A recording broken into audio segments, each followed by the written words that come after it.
What's up, loves? It's your girl, Love Sammy, and today I'm going to be doing a story time of the time that I got finessed out of $500. So before I start, please like, comment, subscribe, and share to your friends. Hit that bell button so you'll be notified every time when I make a new video. So let's get started.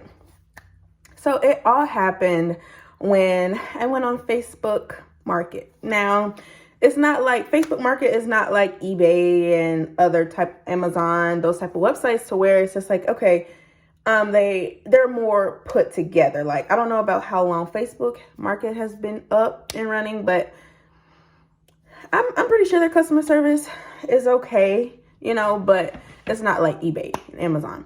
So this is what happened. I went on to eBay because I helped my friends sell, not eBay, Facebook Market. I helped my friends sell Apple products. I was like the middleman stuff. I would post them and sell them, and he would give me a percentage.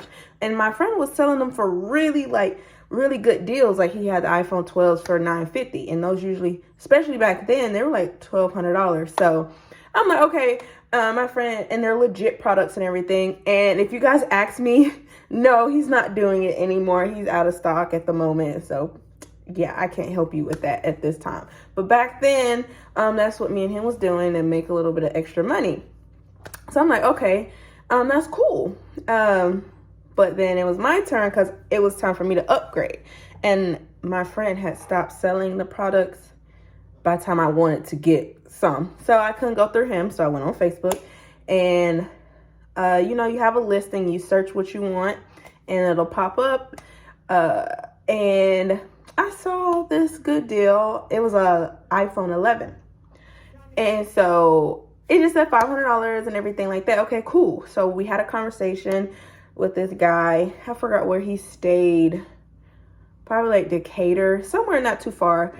And you can see his Facebook profile and everything. And I was like, okay, he seems okay. He seems cool, whatever. Mind you, this is my first ever order. Anything I've ever bought from Facebook Market, this is the first time. So I'm like, okay, excuse me, or whatever. So we have a conversation. I was like, okay, I trust you. I had questions and things like that. He was answering them. So I was like, okay, seems legit. So then we met. So we met at this Walmart. And we met up, everything. He was cool. He seemed a little dingy, but I was like, you know what? Maybe he just don't need the phone, and he's just kind of like, whatever. So he was just giving me a good deal.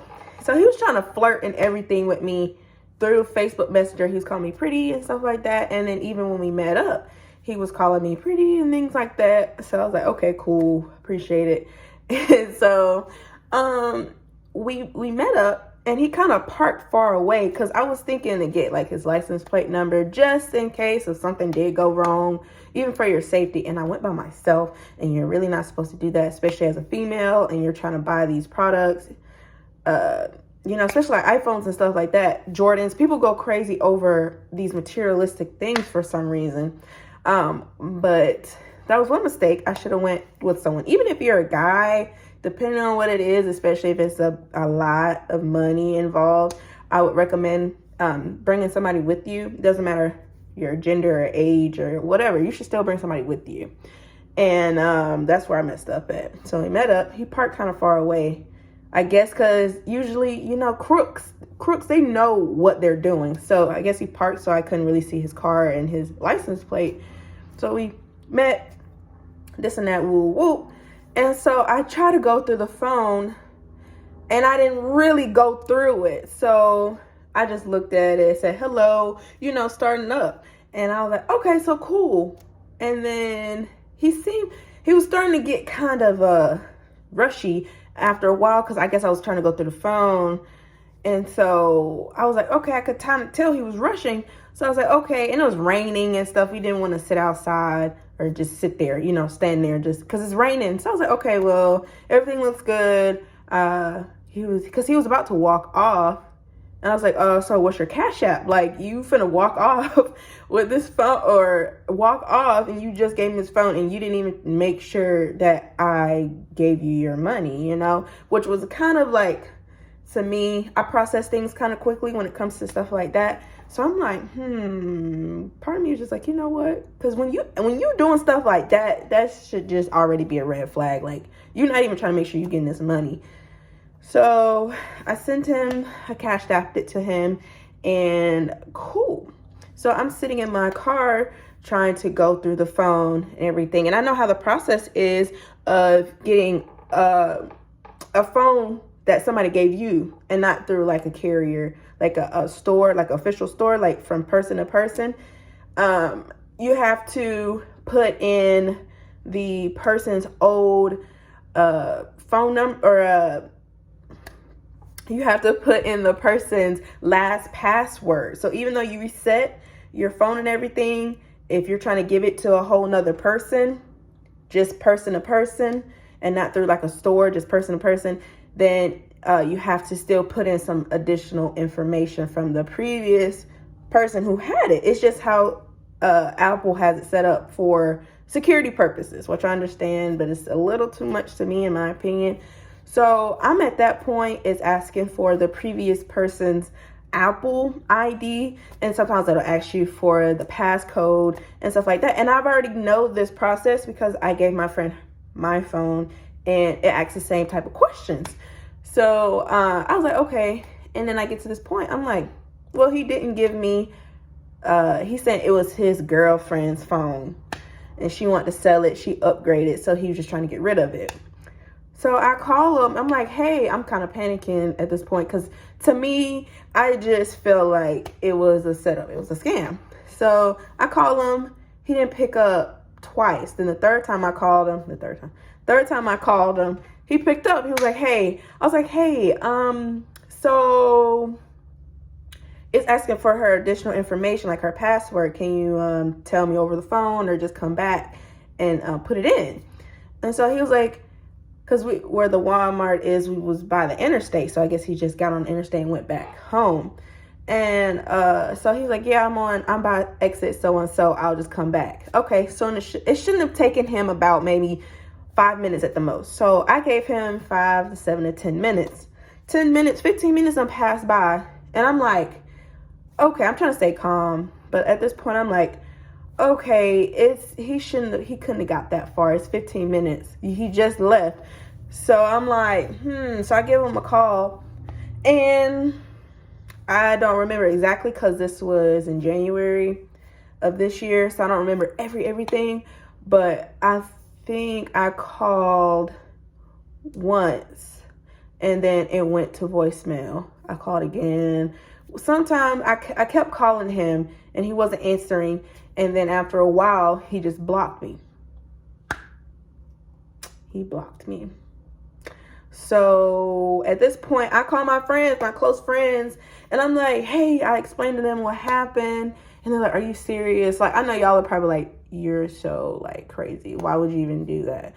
But y'all, I did not know. I had feelings and I should have just went with my gut feeling. But for some reason, I didn't go with my gut feeling. So I called them. They was like, I gave them his number to see if he would pick up and everything and confront him. And so they called him. 2 people called him back to back, and he was not answering. It would ring. Because you know when somebody blocks you on iPhones, when they block you, it just rings like half a second and then it'll like go to voicemail. And so when they called, it was ringing, but he just wasn't picking up. So I'm like, okay, so obviously he blocked me. And by this time, obviously it's a scam. And so I'm trying to think like, so what do I do now? Because I've never been in this situation before. So I just called my bank at this point. Because I was like, hey, I called my bank. I was so in distress. I was like, oh my gosh, I don't know what happened. Like, I wasn't crying, but I was like, sounding like I was panicking. Because I really was panicking because I got scammed. And so the customer service rep was really nice. And she was like, okay, well, we'll look into it and this and that and this and that. So at this time, I'm just panicking. I'm freaking out. Like, it's so disrespectful because I'm such a nice person. And the fact of this guy just really looking me in my face, handing me this phone and then taking off was just so crazy to me. Like, people are so messed up in this world. But that happened. And so I never talked to him again. I tried to message him back on Facebook, but it's like he blocked me on there. Because I sent him some messages, like trying to get back in contact, like, hey, what's going on? This and that, this and that. He wasn't responding. And then eventually, I know them. I'm so dead. Okay, anyway, so that's so funny. They got their little cars, their little Chargers and Scat Packs and stuff, and that's so funny because I went to school with them.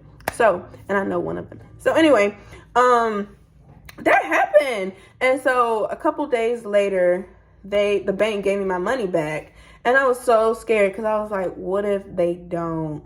And this is why I don't like Cash App. Cash App did not help me at all. Like, Cash App has no customer service. I'm looking at something, y'all. Cash App has no type of customer service. So, well, I mean, you can email them. They have this little number, swear, but it doesn't work. So I'm emailing them and things like that, explaining what happened. And of course, they're trying to get their side of the story, the actual payers, or not the payers, but the buyers or the sellers information. I'm sorry, y'all. I think I have ADHD. It's starting to kick in at this point. So, I tried to get in contact with Cash App. Horrible customer service. That's why I don't use Cash App to this day. They didn't give me my money. They declined my request, even though it was a legit reasoning. They didn't help at all. So I had to contact my bank, and they gave me all my money back. And y'all were like, what happened to the phone? Y'all, I did not want to keep that phone. So my friend that I asked to call the guy, he was like, hey, I know of a guy who can get that phone from you. So he was like, okay, gave me his information. He knew about the phone, what was going on, and he got it from me. So not only did I get my money back from my bank, I came up on some more money. I'm not going to disclose how much I got for the phone, but it was a few hundred. So it was a blessing and a curse. So yeah, I think I pretty much went over everything. Never got in contact with the guy. I don't have any screenshots. I just wanted to delete it because I'm that type of person. I don't like holding on to pictures and messages and stuff like that. My justice has been given to me. Karma is a beat. So he gonna get his fine. I'm not even worried about it as long as I got my money back. But just be careful, guys. Be really careful when shopping online with like second parties, first parties, because third party is like eBay. So if you're like meeting up with people, even if it's small amounts of stuff or like a big amount, like a phone and cars and stuff, just be very careful and just bring people with you because you just never know what is on people's minds. And it's good to have just a set of hands and a set of eyeballs just to really just be there for you and help you out and just make sure you're making the right decision with such a big purchase, even if it's small. Just be careful because people are so crazy and people will pick money over people's lives, which is so crazy. And it's all right. I'm good. Whatever. Period. So if you guys like this video, please like, comment, subscribe, and share to your friends. And if you guys ever got finessed, let me know what happened. And crazy world. So talk to you guys later. Bye.